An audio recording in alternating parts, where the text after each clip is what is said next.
Natanong mo na ba sa sarili mo na kahit ano mong kayod ay nahihirapan ka pa ring yumaman? Kung seryoso ka talaga yumaman, ito yung 10 pag-uugali na dapat mong iwasan.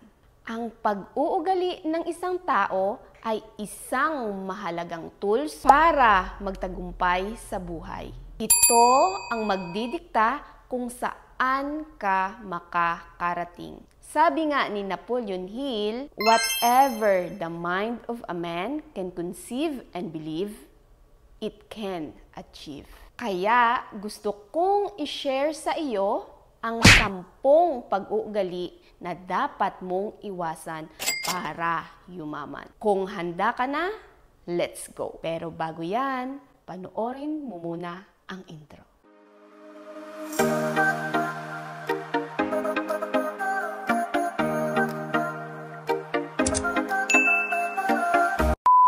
Number 1, pleasing other people. Ikaw ba yung tipong gusto mo magustuhan ka ng lahat?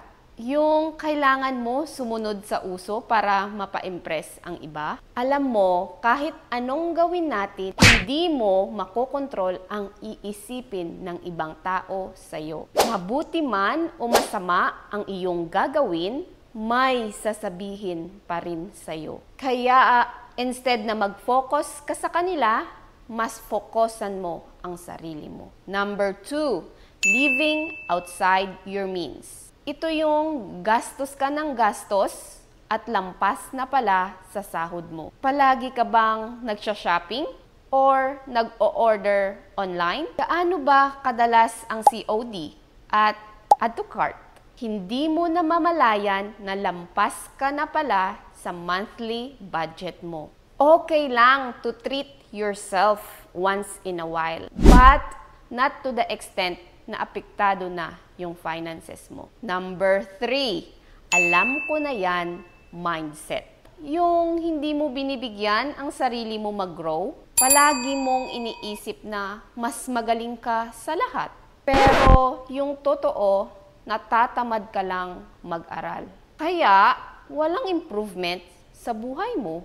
Alam mo, iba ang confident sa mayabang. Dapat bigyan mo ang iyong sarili na mag-grow at matuto upang maabot mo ang iyong pangarap sa buhay. Number 4, walang specific goal.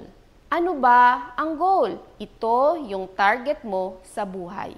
Upang maabot mo ang iyong pangarap sa buhay, kailangan mo mag-set ng goal. Kasi ito ay isang way upang alam mo kung saan ka tutungo. Lagyan mo ng target ang iyong goal at dapat specific ito kung kailan at ano ang iyong gagawin upang maabot ito. Ayon nga kay Tony Robbins, setting goals is the first step in turning the invisible into the visible. Kaya kung alam mo yung goal mo, makikita mo ito parati kasi nakastack ito sa utak mo.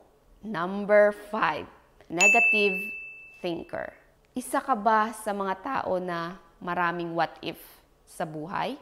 Hindi pa nga nasusubukan pero puro na negative ang laman ng isipan.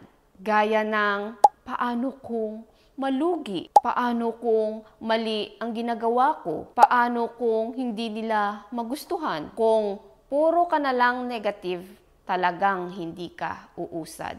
Paano kaya kung sasabihin ko din sa'yo na, paano kung lumago? Paano kung tama yung ginagawa mo? Paano kung nagustuhan pala nila? O diba, nabubuhayan ka? Isa lang ibig sabihin niyan. Huwag mong pangunahan kung hindi mo pa nasusubukan.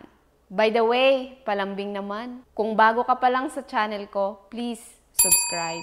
Number 6, staying on your comfort zone. Takot ka bang sumubok sa mga bagay-bagay? Ang gusto mo lang gawin ay ang mga nakasanayan mo? Hindi mo ba binibigyan ang sarili mo na mag-explore at sumubok sa mga risk? Halimbawa, kagaya ko, hindi ko din comfort yung pagbablog, but I tried.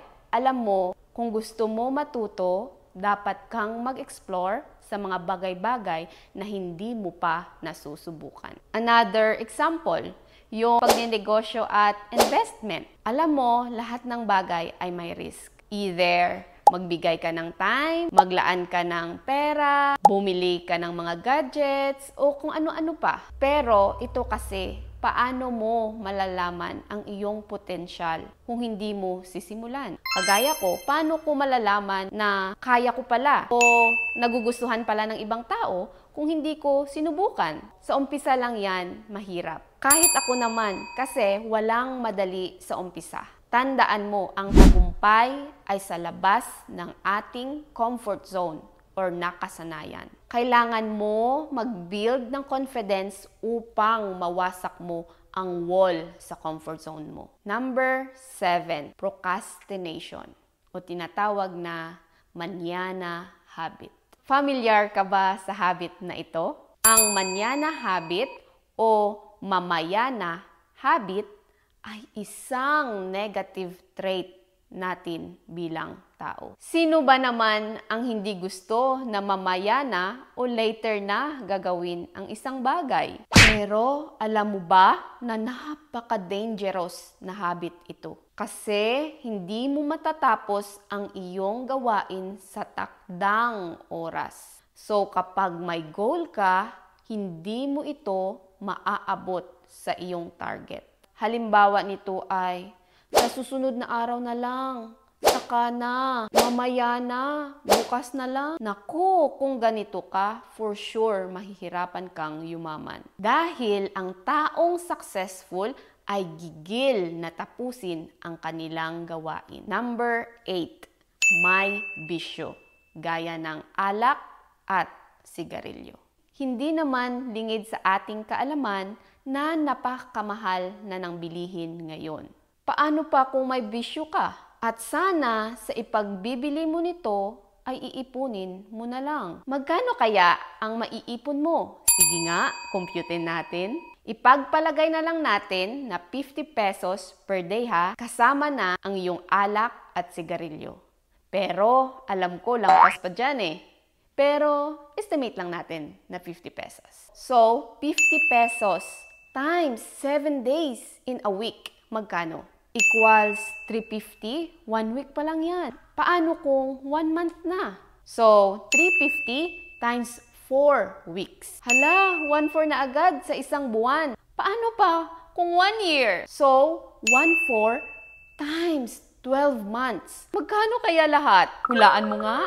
Equals 16,800 pesos. Kita mo, 16,800 pesos na sana ang maiipon mo kung wala kang bisyo. Nakikita mo na ba kung saan napupunta ang iyong pera? Pag-isipan mong mabuti. Number 9. Focusing on material growth instead of personal growth. Ano ba ang ibig sabihin nito? Simple lang. Mas inuuna mo yung personal things kaysa sa mga bagay na tumutulong sa iyong pag-unlad. Nabanggit ko nga, the best investment that you can do is to invest in yourself first. Kapag may alam ka, mas mapapabilis mo ang iyong pagyaman. Dahil marami kang natutunan, marami kang na-acquire na skills, knowledge, at iba pa. Ang mga material na bagay ay naluluma, pero ang iyong kaalaman ay mananatili. Number 10. Pag-iisip na maaga pa para mag-save. Marami ka din bang justifications para masabi mo sa sarili mo na it's too early to save? Yung marami kang excuses na, Kesyo, maaga pa naman, malakas pa naman ako, sa susunod na lang na sweldo, o di kaya wala pa akong pera para mag-save. Hanggang sa di mo na mamalayan, wala ka na palang oras at limitado na ang oras mo para makaipon. Kaya kung ganito ka, malamang hindi darating ang oras na makakaipon ka. Oops! By the way, gusto mo bang makaipon ng mabilis? Panoorin mo ang ilalagay ko sa description box, ang part 1 at part 2, para makapag-start ka na rin. Kung gusto mo yumaman, please baguhin mo na ang iyong pag-uugali. Tiyak na ang iyong future self ay magpapasalamat sa iyo. Sa 10 pag-uugali na binigay ko na dapat mong iwasan upang yumaman, ano yung nagustuhan mo? Paki-comment naman sa baba. Don't forget to like, share, and subscribe kasi gumagawa ko ng video na for sure makakatulong sa finances mo. Again, it's me, Beverly Jones. Always remember to believe in yourself. Maraming salamat po.